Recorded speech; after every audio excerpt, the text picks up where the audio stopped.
All right, so we're unloaded from Havlick's Fastest Streetcar Reunion race. You saw total cluster cuss. Just is what it is sometimes.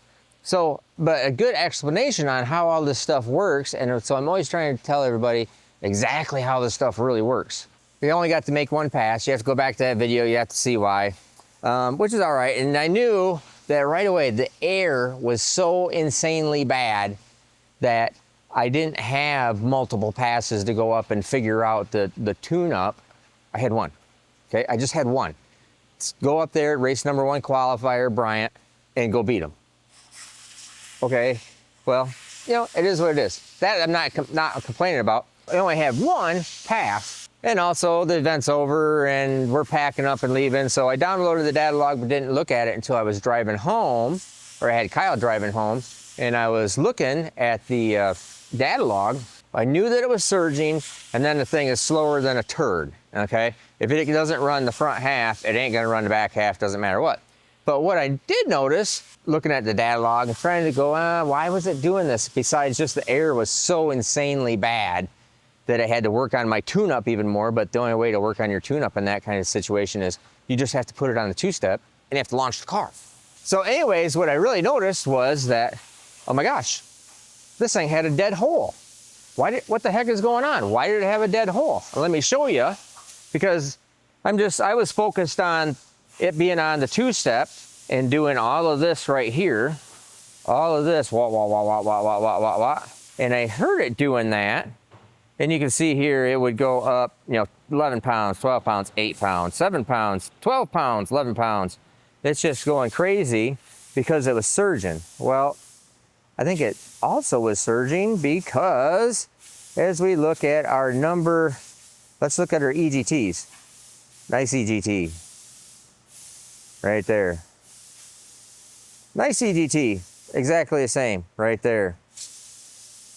Nice EGT, exactly the same. Nice EGT, it's like 50 degrees cooler, don't care.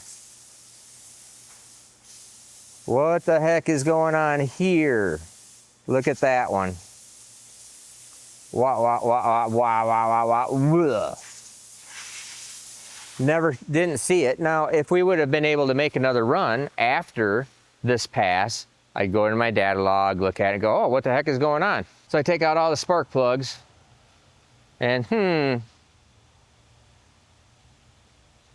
that's funny. I put it back together, and now it's stuck.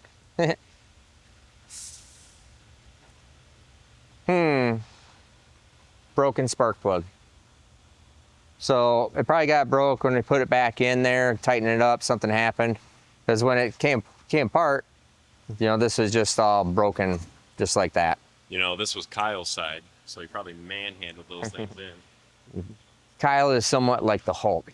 You know, just Hulk smash. Yeah, I'm just kidding. He just doesn't know his own strength. So anyways, it has a broken spark plug. Our number 5 spark plug was broken right there.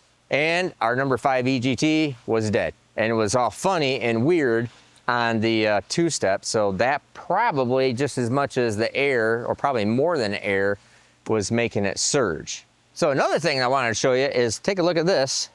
This is the old Smoil. Now what I do notice is I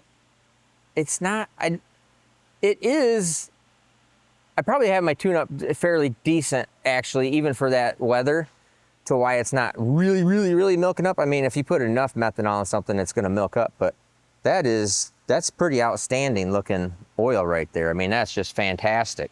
But it does change color just slightly. It gets, as it goes along, it looks like the blue gets a little darker.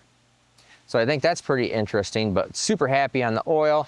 Oil pressure is great. Actually picked up just a tick bit of oil pressure, but the main point of the oil is it's a 2560. And in this kind of oil, you're not gonna find that. The 25 is the cold flow. So it flows like 25 weight oil when it's cold, which is a big deal. Hot oil, 60 weight, all right? And so that's gonna flow when in these drag and drive applications, or anytime you don't have preheated oil, it's flowing better and preventing engine damage immediately, instead of waiting until it, because you can have a whole bunch of oil pressure Well, you have a whole bunch of oil pressure because there's a whole bunch of restriction. If the oil is very, very thick, it drives up your oil pressure because it is more restrictive to flow. Weird, huh? So this is, I'm happy that the oil pressure was just almost actually just a tick better than normal, that was hot. So that was at 220 degree temperature, because I showed you this in the other video, 220 degree temperature, and my oil pressure was just spot on the money. Maybe about 5 pounds higher or so. So I'm really happy about that. That means it's holding together better at 220 degrees. And it's just gonna be fantastic when it's cold. So super happy about that. So the next thing we're gonna do here is I am going to take the Bullseye's turbos back to Bullseye, and I'm gonna have them change them to 98 millimeters. Now, let me tell you why. They work great. I wish I could keep them as 104 millimeters, but in a regular drag racing world, you would. You would. It's no big deal. But in my world, where we get one shot and you're done, pretty much like this race, even though it wasn't supposed to be that way, you go to these drag and drive events, and it's like your main goal in life is to make one pass. That's no test passes, that's no qualifying passes, that's no anything. That's drive to the track, do all your changeover, and make one pass, all right? Every once in a while, if my tune-up is off, if something is off there, that spark plug, something like that, because honestly, it probably should have, believe it or not, if it wouldn't have been surging right there, it probably actually would have went a 680, maybe even a 670 on 7 cylinders in that exact same tune-up. But because it was surging, because the turbo was like right on the edge of being too big, and when that spark plug and bad air was there, it just got a little unhappy. So I'm just gonna change that, because if I go down to the smaller turbo, it's just gonna work all the time. Now, you say, well, why did you add the electronic gates right here? Why did you do all this stuff? I've also covered that in previous videos about what it really is doing. Basically, in a nutshell, and I'm still keeping it because I still want them on there, even for the smaller turbo, which maybe doesn't need them. Remember, those wastegates on the compressor side are actually discharging air, because the turbo is going to surge because the engine isn't taking as much air as what the turbos are delivering, in a nutshell, okay? That's not perfect science, that's just in a nutshell. In order to keep the turbo spinning and not go into surge, but have the proper amount of boost, you got a bleed off boost, and that's where these bleed off boost right here, they actually open up when they meet the target, so it'll sit there and maintain. All right? So, that makes sense, Nate? Yes. If it makes sense to you, I'm figuring it makes sense to lots of other people. The benefit, the big benefit of it, which I really like, is that when it's sitting here and it's met target and it's using those to control boost instead of the hot side gates to control boost on the two-step and launch. On the two-step and launch only, all right? It has a faster, about 5,000 RPM faster turbo speed at the exact same amount of boost. So, what's that mean? That means the turbos are already spooled up. In fact, they're spooled up extra, and helps my 60 foot, helps everything, helps the car accelerate faster. I think it helps everything be faster, period. And the gates just slowly close as you're launching. Yeah, slowly, like over 0.2 of a second, but that's slow in the grand scheme of life, you know? So yeah, the gates, I let go of the trans brake button and they go, reep, probably about that fast, reep. But that amount lets it, the turbos are still spooled up. It's still making boost. In fact, they're spooled up faster. So it doesn't have this one constant speed of turbo speed right here. You let go of the trans brake button and it kind of goes down, comes up. What you actually find is it's maintaining turbo speed up here, and we let go of the trans brake button because the valves are still open and they're closing slowly. The turbo speed goes like that. So turbo speed with the E-gates, whoop. Turbo speed without the E-gates. Make sense? So I'm gonna take these over to Bullseye. They're gonna convert these right away for me to 98s. I'm also gonna do this on the better half Camaro because The last thing in this world I want is for my wife to have any problems driving it or any issues. So we're really going to try working and fixing on that.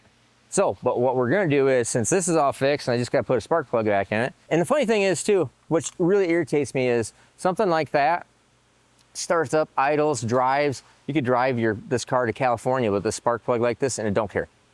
But as soon as you put it under load, which the only way I can simulate load is put it on the trans brake to put it, to make a pass on it, that's when it shows up.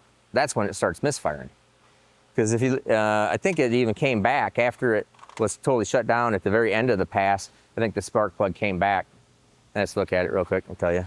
Yeah, it was trying to clean itself back up because it was stuck at the end of the pass was 141 degrees at the end of the pass. And then after it came off of boost and it's just shut down and idling down track, it was starting to build temperature back up. Just never had a chance to build it. In fact, it got all the way to right there before I shut it off and it was back up to 500 degrees. It was still sparking when there's no load on it. That's a key deal too. Why you need to decrease your spark plug gap. Under load, more horsepower, less spark plug gap. Okay, so what I'm gonna do, since all this is good, throw that spark plug back in it. New spark plug, yeah, not that crap one.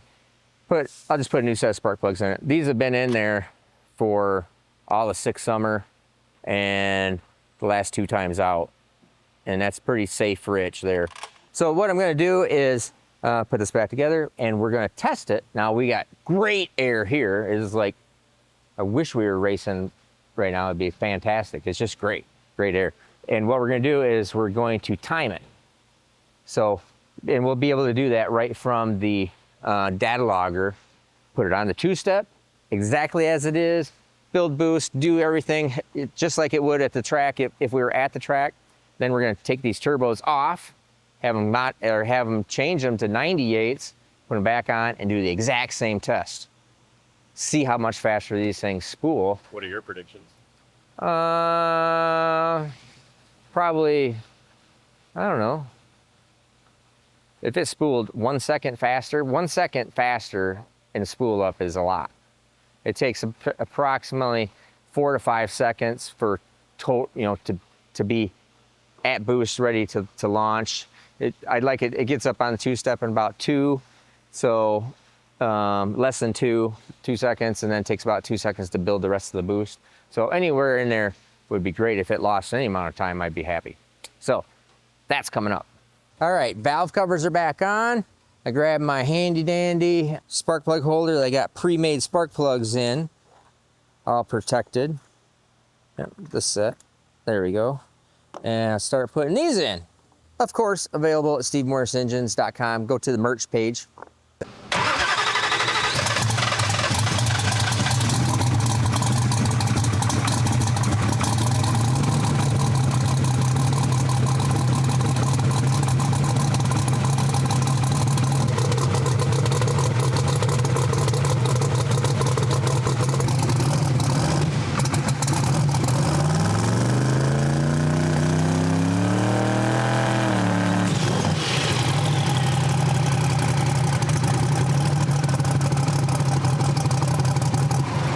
So now it's so lean and good air, it won't come up on the 2-step. I had to take so much fuel out of it before trying to get it to come around. Now it's unhappy. Heard it sneeze there twice and whatnot.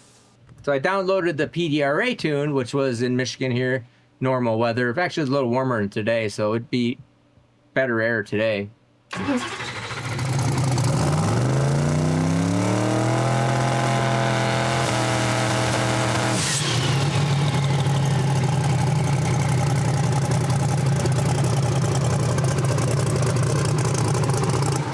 So now you heard with just a simple tune-up change and how much I struggled to make it work in that super oppressive heat. And so does everybody else. I mean, everybody else got to do the same thing. Got a lot of fuel in it. All right, let me hop out and I'll show you what we got here. And then we will simulate this with engine temperature and transmission temperature for the other test. But you hear how it comes up. It's nice. It's fine. But you get anything a little weird, or I got my tune-up messed up, or I got something bad, the turbos are so sensitive. They're great turbos. I'd love to run these. Again, they make more horsepower. They will make more horsepower. It's just plain out. But if I ever have any kind of weird little thing on it, it'll put them in the surge. Now here, it was great. We can see my left O2 sensor turned off for some stupid reason, but comes right up. So it made it to, we're gonna call that, right at wide open throttle, we're gonna call that 0. So it made it to the two-step, which means it made full boost, 16 pounds of boost in 3.2 seconds. And then when I show you these E-gates, you see that once it meets target, gets to 16 PSI and 5,000 RPM, it drops down to 4,800 RPM. Right here, 4,800 RPM, and the E-gates open up. Bing! Now, what we should be able to see here is E-gates are not open there. 45,000 RPM turbo speed. Over here at same boost, that was a little lower than I thought. Same boost with the E-gates open, less engine RPM, 48,000 RPM. We'll just say 47, 48,000 RPM right there. 47. So 2,000 plus more wheel speed, exact same boost level, lower RPM because the E-gates are open. So you let go of the trans brake button, the turbos are already spun up faster to where they gotta go. Makes it easier to get there, okay? And it's perfect. So that is our test. Let's save this as 104 spool time test. There we go, save. Now we're gonna get these turbos off. I'll get them over to Bullseye. And then when we come back, we'll put the turbos on. I'll get the same engine temperature. We'll put it up on the brake a little bit, try and get the same. I have it recorded here what the transmission temperature is, so I'll get all temperatures the same, and then hit it again, and we'll see how fast it comes up. Same tune-up, same everything? Yeah, same tune-up, same everything, because now we're not in it had, I think it was, what was it, 100, it was 120 or 140 water drain, something like that. It was astronomical wet. It was so freaking humid, it was just amazing. All right, so I took the turbos, the 104s, back to Bullseye, and in talking with the guys at Bullseye, here's what we came up with, because I mean, changed even different. Here's the skinny. That engine makes 4,500 plus horsepower when we're leaning on it, when we're doing it. It just does, okay? And can make more, or I have more than enough turbo to do that, which is the problem. I got more than enough turbo to do it. Why it is acting that way, why it surges sometimes, because the turbo is too good. The 104 millimeter turbo is too good. It is too big, it moves too much air at these lower RPMs that I can't utilize it in the engine. Basically, this 540 cubic inch engine isn't quite big enough for twin 104s. So I go over there and I'm talking to them and I'm telling them exactly what's going on, and they knew what was going on, and they had advised me on this in the first place, and I didn't heed their advice, so we'll forget that happened. But because they go, "You sure you want to put something that big on there? It's that's really, really big." And I go, "Oh yeah, I want to put the bigger turbo on there." Okay, so anyways, I go there and they say, "Okay, here's what I recommend to you. You're not utilizing the turbo even close. And you're not utilizing all the horsepower you make already." True. We do not go down the track with 4,200 horsepower at the tire. I've dynoed this at 4,200 horsepower at the wheel, okay? But I'm nowhere close to that when we're going down the track because I gotta take so much power out of it currently. Working on it, right? That's what we're working on. So anyways, they said, let's go to 94s instead of 98s, because we can always take this cover so you don't have to buy anything or do anything. So you can take this cover, we'll just remachine it to fit a 98, change the wheel, bada bing, bada boom, all done. Instead of the way I just had to do it, which is new covers and wheels to go down. So it's gonna be much easier once we've utilized this and we're using all of the 94 that you can possibly use, then we can just go boop up to the 98. Hopefully we can totally utilize that, but that's a lot. That's a whole lot. And then if we ever did more than that, then I can put my 104s back on because I still have all the 104 stuff that just goes right back on it. So anyways, appreciate the talk there. So these are 94 millimeter. Check out that wheel. It's pretty wicked cool. And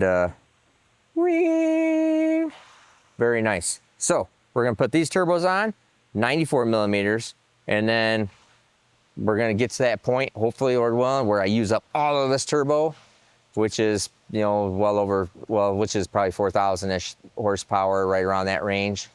38, 4,000 horsepower at the tire, I think, would be like max on these things. But I haven't gotten there yet anyway, so I've probably just been wasting my time and wasting some races, wasting some passes by having too big a turbo on it. Now, that doesn't mean that it can't work in some other situations. This is also a really heavy car, so if it takes off and if everything isn't right, it will try to lug because it's moving a lot of weight. So I mean, I really got to have all my ducks in a row, have everything all right through there, and do everything. And just like I told and explained about the E-gates and how the E-gates work, I think it's going to work better, even better on these. So I'm excited about the whole thing, and I just think this is going to alleviate a lot of just random bang. All of a sudden, I got a bad pass and it screwed up, and you're done. For my type of racing, where you only get one pass. So, all right, we're gonna get these things on, and then we'll show you, come right back and show you exactly how well they do compared exactly, because this is just the next day. So, and that, especially thanks to Bullseye, the other reason why I use these guys, A, they're 20 minutes down the road, B, they just did this today. I took them there this morning and they did it today for me. So, make sure you go over and give those guys some love. Make sure you call them up and tell them, hey, you know what? Really appreciate what you're doing for Steve Morris. I'm serious. Really appreciate what you're doing with Steve Morris. And you know, even if I'm a nitrous guy and I've not come to the light yet, as soon as I come to the light, I'm going to buy your turbos. That's what I want you to tell them. Or better yet, go buy turbos, and then that just alleviates everything, and get rid of your nitrous or blower. I'm just kidding. Don't get your panties all bunched up. So anyways, we're gonna get these on.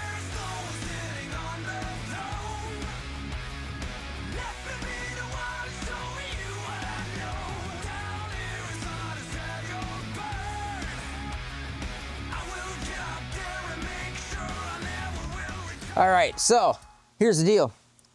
Ends up it's taking me a lot longer to get this all put back together because I had a couple problems with pipes, so trying to get things to fit back all the time. So, and dog's hungry, need to take him for a bath, gotta go home. So guess what? A special Friday edition to see exactly what this does. It's gonna be a shorty because all we're gonna do is just boom, put it up and show all the data and all that other stuff. So this is a short video, and tomorrow's a short video. So come back tomorrow and you're gonna see what the results of these turbos are. Sorry. Like, subscribe, don't be mad at me. I'm Steve Morris.